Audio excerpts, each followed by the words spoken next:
The Contestants. I miss our companionship as I watch the daily dance of the other couples in our group and realize how much I depend on you to make friends. Our safari group is a bizarre mix of personalities. It is the reality show. Welcome to Safari, ladies and gentlemen. As your host for this evening, I will now introduce the contestants. I will start with the one who most intimidates me. Her name is Muffin, and she is a retired LPGA golfer. She is half of our lesbian couple. She is a Scorpio. She was born in the year of the snake. For being zodiacally challenged, she is one of the most passionately outgoing people I have ever met. She introduces herself to everyone whose path we cross.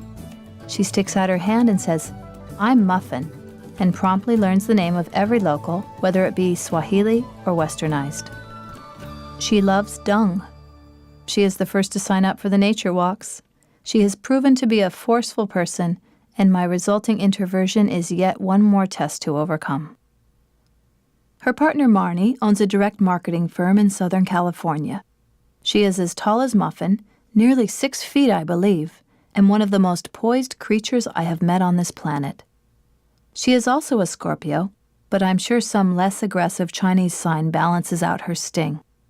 She is passionate in the ways of Africa, and a joy to watch as she soaks in all that touches her. When exposed to our first taste of what Africa would consider civilization in Arusha, my own impressions had been confounding, conflicting, and disturbing. But Marnie saw through the culture shock and diesel fuel to the heart of the people who crowded the streets, and she made them smile. She looks upon them the way she looks upon the animals and the terrain. And while she seems less tolerant of our group than of wild things, somehow that seems to be as it should. Mark is the African Queen. He will have no competition from me for the title. Safari Queen seems to suit me. He has brought more toiletries than I have anyway. Another of our reckoning forces, Mark and his partner Donnie, own several gay bars in Fort Myers, Florida.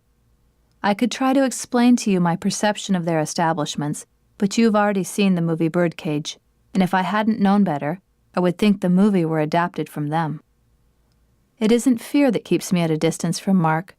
It's an inability to insert a word into the conversation, a word that somehow I don't feel he'd be interested to hear anyway, and the cigarette that's always in his hand. Donnie is a gentle creature and in genuine awe of everything. The way he and Mark watch out for another is truly endearing. They will celebrate 6 years together on this trip. Donnie is no shy violet and socially holds his own easily. I would like to get to know this man better, as he has a sense of style, yet also a quiet, calming demeanor that makes me gravitate toward him. He is the one I find in the gift shops with me whenever we stop. He absorbs the senses of the wild with a boyish innocence. Carol is the 5th smoker of the group and the one that the other 4 took under their wings. She is a widow from Pennsylvania and a bartender by trade. Her destination on this trip is a journey into self, with the spirit of her husband by her side. She is plagued by many hardships that she fights along with the loneliness that will not be quenched, as mine will be when I am in your arms again. Her husband's spirit is on safari with us and lays out the wonder of Africa at her feet time and again. She is not sure what to make of this place. Young Harry is the 6th rider in the other vehicle. He is not a smoker, but willing to brave the haze for exposure to the diversity of the other 5. Harry lives in New York City and works for a production company.